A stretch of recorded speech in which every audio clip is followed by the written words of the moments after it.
At this point, you're probably thinking to yourself, hang on a minute, haven't you already reviewed Volvo's brand new S90 sedan? The answer is yes, but we've never reviewed this S90 sedan. The S90 was designed to compete with the likes of the Audi A6, the BMW 5 Series, and of course the Mercedes-Benz E-Class, just like the S80 before it. However, the S80 was always a little bit smaller than the average entry in the segment. The S90 for 2017 changed that with a vehicle that at 195.4 inches long was right in the thick of things for the mid-size luxury sedan segment. But 2018 takes things to an all-new level because this has been stretched by 4.7 inches to bring it up to 200.1 inches long. That makes this notably longer than any of the direct competition, except for the Infiniti Q70L, which actually is a little bit longer than this. And the Q70L exists for exactly the same reason as the stretched S90. However, Infiniti is offering both the short and the long Q70 in America, whereas Volvo has decided to just give us this stretched model. The family resemblance between the S90 and the rest of the Volvo lineup is obviously very strong. We have full LED headlamps. This T-shaped area in the headlamp module is an accent strip, but it also functions as the turn signal. It lights up amber in turns. The model that we're driving has full LED active high beams, so they do steer in corners, although interestingly enough, the high beams don't steer. It's just the low beams that actually steer. Since we're driving the plug-in hybrid model, we don't have fog lamps below, but you will find those in the T5 and T6 trims. Be sure and let me know what you think about the S90's overall design down there in the comment section below, especially this rear end design, which I think looks just a little bit too restrained for my tastes. I had hoped that Volvo would go for something that mimicked the XC90 perhaps a little bit more. You can see that we have red tail lamp modules that go from the trunk lid on over to the body in sort of a C shape on either side, and you'll notice with the turn signal that's blinking over there on that side that the turn signals are red in the American market S90, not amber like they are in Europe. Down below we have twin integrated exhaust tips, and these are actually functional. They're not fake ones like you see in some of the competition these days. Personally, I think that sending America the stretched S90 was exactly the right decision because the extra length really gives this a stately and elegant look that we don't necessarily see from all of the competition. In some ways, this looks a little bit more like a full-size luxury car than a mid-size luxury car, but this is still sold as a full-size car. In terms of overall price, of course, this starts right around the same place that the Audi A6 starts, even though this is closer in overall length to something like the Mercedes-Benz S-Class. With Volvo's latest generation products, they've decided to go about things under the hood a little bit differently than the competition. Under this hood in America, you will find only 2-liter 4-cylinder engines. In other markets where Volvo sells the S90, there are a few different gasoline and diesel engines available, but they're all based off of this exact same 2-liter engine family. First up, we have the T5 trim, which uses a 2-liter turbocharged engine that produces 250 horsepower. Then we have the T6, which adds a supercharger to the same basic engine and gives us 316 horsepower. Then we have the T8 model that we're driving right here that takes a 313 horsepower version of the same turbocharged and supercharged engine and then adds a plug-in hybrid system to it to give you 400 horsepower total and 472 pound-feet of torque. In the rear of the vehicle, we find an electric motor capable of 87 horsepower and around 177 pound-feet of torque. And then in the middle of the vehicle, from right about here all the way to right about the front of the windshield, we find a 10.4 kilowatt-hour lithium-ion battery pack that is where the drive shaft for the all-wheel drive system would have gone in the T5 and T6 models. That gives this an overall electric range of around 21 miles and 29 miles per gallon once that battery is exhausted. Charging happens via this charging port right here on the front fender, and it can take 2.5 to 3 hours if you have 240-volt charging available. It'll take a little bit longer if you can only charge it on 110. Volvo has a well-deserved reputation for making very comfortable seats, and that continues for the 2018 S90. I'm going to give these seats 10 out of 10 points because these are incredibly comfortable for my body size. However, you should keep in mind that some of the competition seats, although I found them a little bit less comfortable for me, are more adjustable than the seats we're sitting in right now. The big difference is that we don't have adjustable headrests in modern Volvo vehicles. That's because Volvo says few people adjust them properly, so they put them fixed into place. Since we're driving the top end trim of the S90, this seat offers a few extra features. We have this extending thigh cushion, inflatable side bolsters, and we have front seat massage in this model. It's accessed either via this touchscreen or via the toggle control on the side of my seat. There are a few different modes you can choose from, and this is one of the more aggressive seat seat massages that's available in this segment. I actually rate this above the massage functionality or anti-fatigue functionality that we see in modern BMW models. Volvo's former flagship sedan, the S80, was a little bit tight in the rear passenger area compared to the mainline competition. But that changed for 2017 with the new S90, and it has changed again for the 2018 S90. Because the short wheelbase model, which is what you'll still find available in Europe, is pretty class average. It's very competitive with the A6 or the E-Class or the 5 Series in terms of overall rear seat legroom. However, this model takes things to an extreme. You'll notice I have probably a full foot of legroom with this front seat very comfortably adjusted for me. The result is that the 2018 S90 has 4 to 5 inches more rear legroom than the German competition. There is so much room back here that this is actually only about 2 inches less than Mercedes S-Class. So even though this car falls sort of between the mid-size and full-size luxury sedan segments, rear seat legroom is actually closer to those full-size entries. The one thing that didn't change, however, is rear seat headroom. Keep in mind this is still a mid-size sedan that has been stretched. And that's why if I sit upright in this rear seat, my head does touch the ceiling. You will find more headroom in something like an S-Class, a 7 Series, or an A8, or the new Lexus LS. However, you won't really find that much more headroom in any of the mid-size luxury competition like the E-Class, the 5 Series, etc. Since we're driving the top-end trim in America, we have a few things you don't find in lower-end trims back here.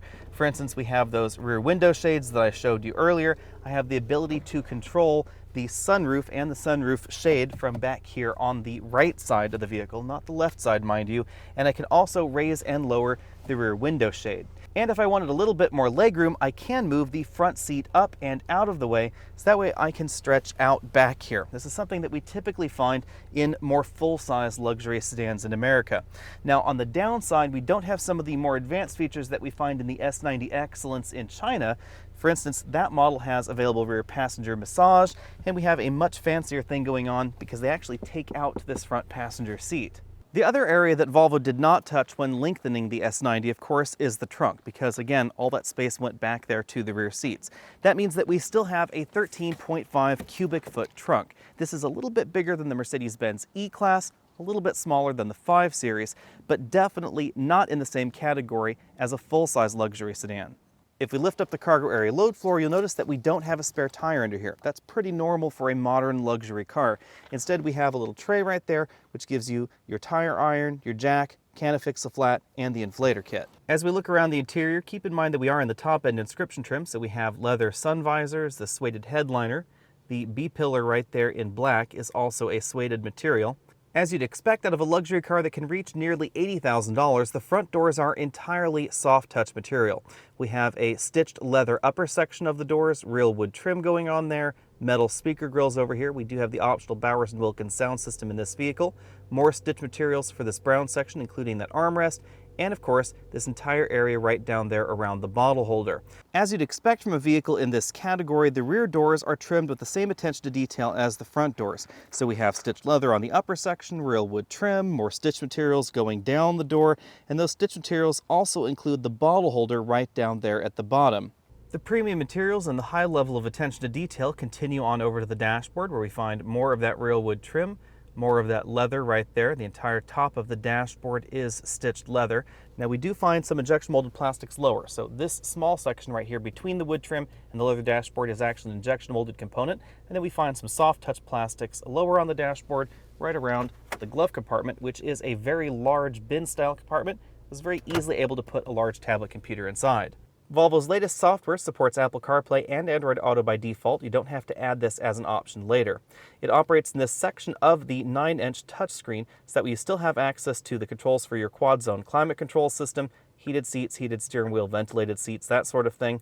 And you can also access the factory navigation right there, just one click away. Continuing down from the infotainment screen, we find a few physical buttons. We have a hazard light button, buttons for the defogger and defroster, track forward, backward, and this is a volume knob that also doubles as play and pause. Since we're driving the hybrid model, we have a joystick style shifter. Things are a little bit different in the T5 and T6 models. To the right of that, we have two large cup holders behind that roller cover, the engine start-stop toggle, the drive mode that allows you to select the way the hybrid system and the suspension behave, and then we have an electric parking brake and auto brake hold. Between the front seats, we have a softly padded armrest. Right there on that side, you can see the controls for the rear heated and ventilated seats. Under that armrest, we find a very small, thin storage compartment. As you can see, you can just barely fit a wallet in there. That's because, again, the hybrid battery pack is under here, and of course, this vehicle has the 4-zone automatic climate control system, and all of that has to go somewhere. If I take my wallet out, you'll notice how shallow this compartment really is. We have 2 USB inputs right here, a 12-volt power port, and just a little bit of room to store extra knickknacks. On the driver's side, our model has the optional 12-inch LCD instrument cluster. There's also a smaller 8-inch instrument cluster if you get the base trim, although most of the S90s you'll see on the dealer lot will have this version. Because we're driving the hybrid, we have a slightly different display over here than normal. You'll notice right now we're in the hybrid mode, so we have a power gauge rather than a tachometer. However, if I switch this to all-wheel drive mode or the power mode, we actually get a real tachometer there on the screen. Volvo uses essentially the same 3-spoke steering wheel in a variety of different models. We have sport grips up top and one central large spoke at the bottom. Now, one thing that I'll point out while I'm here is that we do have a plastic airbag cover that's always struck me a little bit funny, because we have all this lovely stitching going on the dashboard and on the doors. I really wish Volvo would give us an option to have a stitched airbag cover. On the left side of the wheel, we find the controls for the adaptive cruise control system, which is standard. This also functions to control the pilot assist system. So we toggle left and right for adaptive cruise control or pilot assist. You then toggle up and down for speed increase and decrease, and you use these toggles to increase and decrease the following distance between this vehicle and the car in front of you. On the right side of the steering wheel, we find the controls for that pop-up display. We hit this little button right there and you can toggle around that pop-up display. There's a voice command button, and then these buttons also function as track forward, backward, volume up, down, and a mute button. Before we dive into the performance numbers, let's talk about how the hybrid system works first. Again, we have that engine up front, we have the electric motor in the back, and we have that pancake motor generator between the engine and the transmission. That has the ability to generate power and then shift it along to the rear axle. When you first start up the car, it defaults to a hybrid mode, which prioritizes electricity use if the battery is full, and it will attempt to maintain the battery state of charge around the same level as a traditional hybrid. When in hybrid mode, the S90 starts out as a rear-wheel drive car in EV mode, and then if more power is needed, it will turn on the engine, and it will generally disconnect the rear electric axle unless it's needed for extra traction or extra power. All-wheel drive mode is where Volvo's particular implementation of e-all-wheel drive varies from some of the other companies out there. Because now that it's in all-wheel drive mode, the engine will stay on pretty much constantly. In this mode, the car is trying to balance power between the front axle and the rear axle more or less equitably. Now, it's important to remember that this mode is going to decrease your overall fuel economy because the engine is going to be staying on all the time in order to help give you power to that front axle, and the act of generating power up front, sending it to the rear, is not as efficient as if it was just running the engine and driving the front axle in its hybrid mode. The next mode we have is the pure mode, and that's the eco drive mode. It's going to prioritize electric ability even beyond the regular hybrid mode. It's going to help us stay there by giving us a little bit of a different instrument cluster icon instead of a tachometer. The next mode we have is the power mode. In this mode, the tachometer returns to the display, the engine again stays on, but the car is going to treat the rear axle a little bit differently.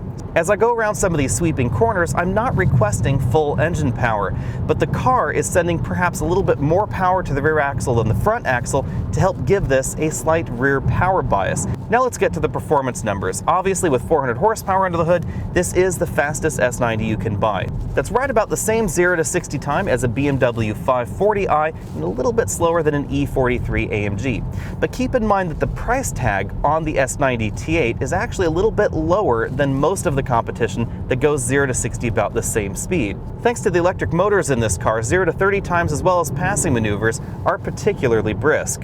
In our braking tests, we stopped from 60 miles an hour back to 0 in 114 feet. When it comes to handling, it's important to remember that the mid-size luxury sedan segment is very, very competitive. We have entries like the BMW 540i, like the all-new M550i, and of course we have Mercedes' new dedication to slightly less powerful AMG models with their new E43 AMG.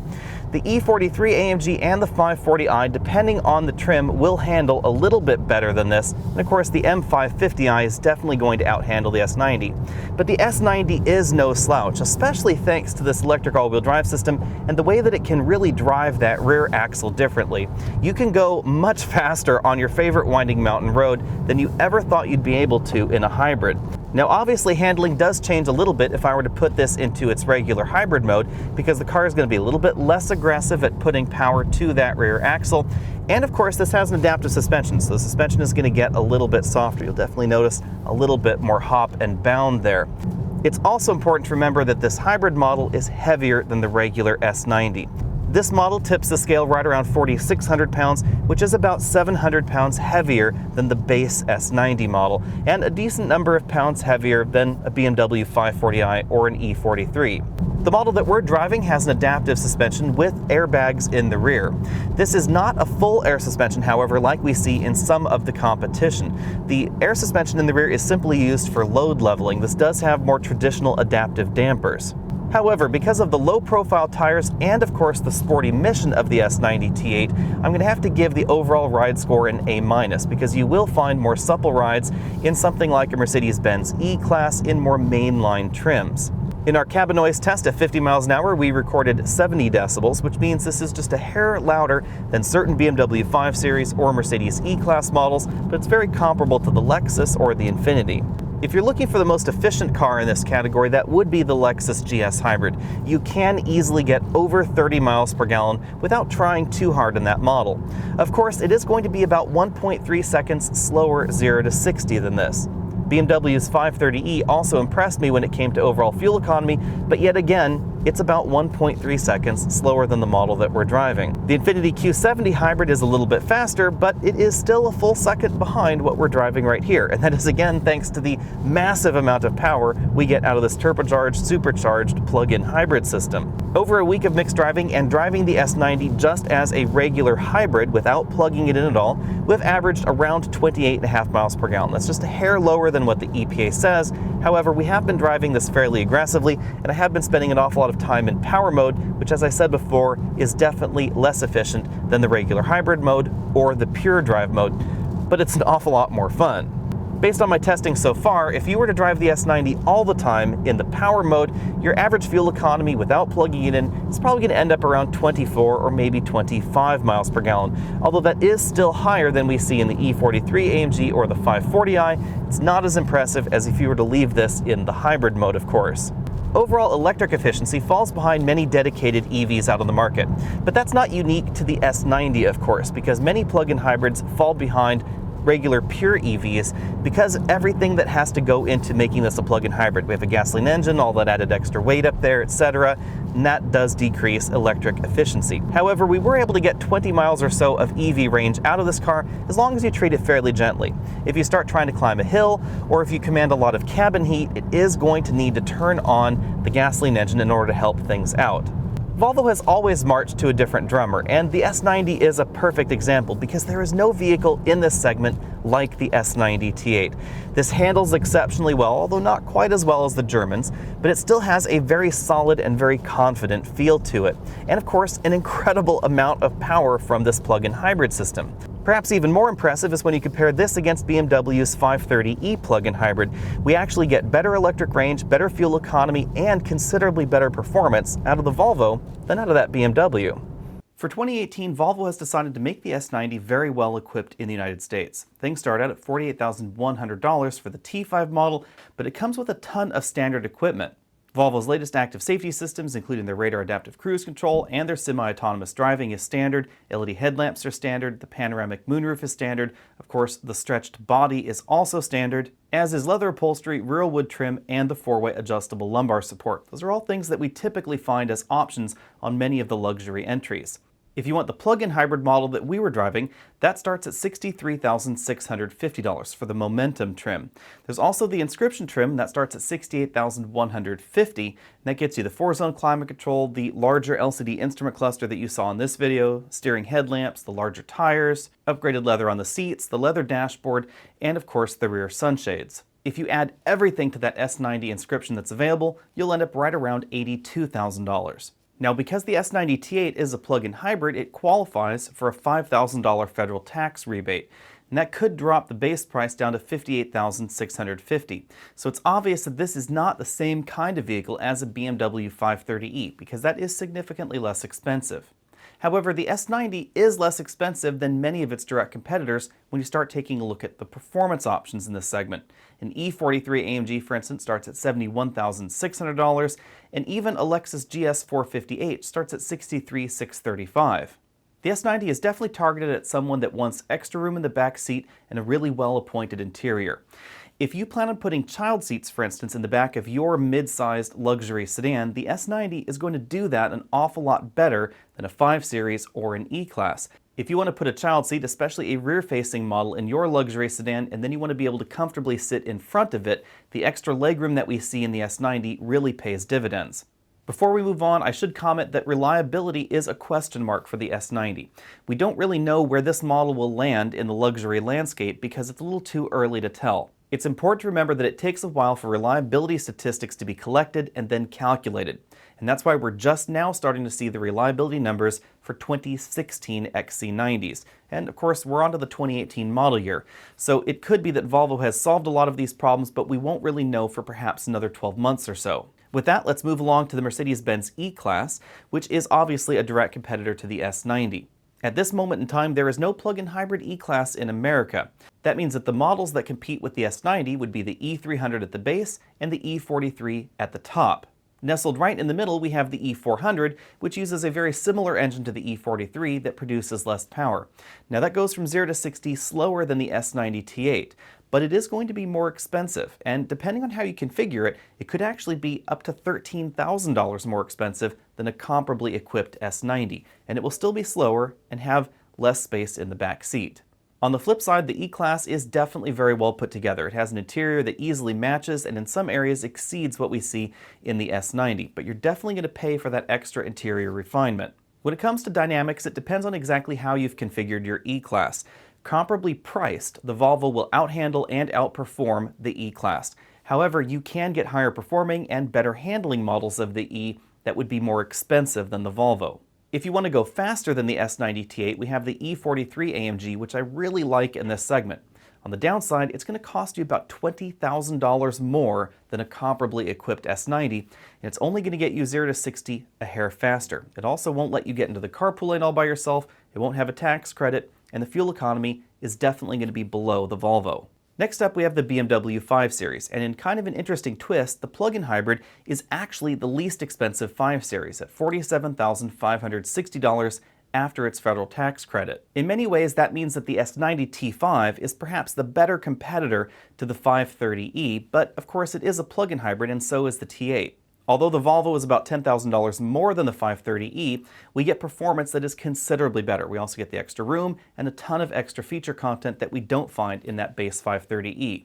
Of course, the 540i has impeccable driving dynamics, but the fuel economy is going to be lower than the S90 T8. It doesn't have any plug-in ability, the back seat is definitely going to be smaller, and again, it won't get you in the carpool lane in the state of California. How about some hybrid comparisons? Let's take a look at the Lexus GS 450h. The GS is getting to be one of the older sedans in this segment, and it really is starting to show in terms of exterior and interior design. We don't really know whether Lexus will continue making the GS. There are a lot of rumors that it actually will end up getting canceled. Performance in the GS Hybrid is notably behind the S90 T8. It produces less power, and of course the overall design of the Lexus hybrid system just doesn't get it from 0 to 60 as fast as the Volvo. It's also worth noting that the GS Hybrid is rear-wheel drive only. There is no all-wheel drive version of this particular hybrid system. Now the GS Hybrid is of course rear-wheel drive, so it has excellent driving dynamics, but the lack of all-wheel drive ability is likely going to be an issue for people in the Northeast or the Pacific Northwest. An issue for the rest of us would be the price tag on the GS Hybrid. It is fairly expensive. Equipped more or less comparably to the base T8 model, it ends up about $10,000 more expensive. The GS is likely going to be more reliable, and the fuel economy is a little bit higher when driving it as a hybrid, but you can't plug it in, you can't drive it in the carpool lane, and of course, we don't have the same kind of room inside that we find in the S90. The GS is somewhat tight in the back seat compared to the average entry in this segment, and the S90 is enormous in the back seat compared to the GS. Next up, we have the Acura RLX Hybrid at $61,900. The layout of the drivetrain is somewhat similar to the Volvo. It has an electric axle in the rear, and it has an engine up front that drives the front wheels. But the RLX is not a plug-in hybrid, and because of the overall design of the system, it cannot send as much power to the rear axle unless the engine is involved in helping out. The difference is definitely noticeable if you start driving both cars hard out on your favorite winding mountain road, especially in tight corners, because the S90 is definitely more tail happy than the RLX because it can actually send more power to the rear axle without involving the engine. It can actually pull that power from the battery, send 89 horsepower to the rear. Whereas the RLX can only send that level of power to the rear if the front wheels are producing a great deal more power. So we can actually get a little bit more of a rear power bias in the Volvo than is possible in the Acura system. In some ways, that reality negates the benefit of the Acura torque vectoring rear axle system that we see in the RLX hybrid. Inside the cabin, the RLX doesn't feel as special as the Volvo. Even though it got a mild refresh for 2018, they didn't really change too much about the interior, and the center console and the infotainment system especially feel behind the times. Because the RLX hybrid isn't a plug-in hybrid, we don't get the tax credits, and of course we don't get access to California's HOV lanes either. As I said before, Volvo has always marched to a different drummer, and the S90 T8 is the perfect example of that. It's a stretched mid-size sedan with a very powerful hybrid system under the hood, but the hybrid system definitely still has a strong front-wheel bias. Volvo has positioned this model as the ultimate S90 rather than an entry-level S90 like we see in the 530e. Volvo is likely going to have lower-cost hybrid systems in the future. They've been working on ones that are front-wheel drive only, but that will have a different mission than what we're seeing in this car. This hybrid system has an ion performance that I wasn't quite expecting. We have driven the first generation XC90 T8 plug-in hybrid, but its system operated a little bit differently, and Volvo has been continually tweaking their hybrid system by increasing the battery capacity and changing the way the software works a little bit. The recently announced Polestar Coupe gives us a window into what could happen with some of Volvo's plug-in products in the future. That's a very powerful two-door coupe, but it uses basically the same hybrid system that we find in this vehicle with an upgraded rear motor. That new rear motor puts out about 200 horsepower, and that's a significant improvement over what we see in this S90. If you were to just drop that one into the vehicle that we were driving, it would likely be an awful lot of fun.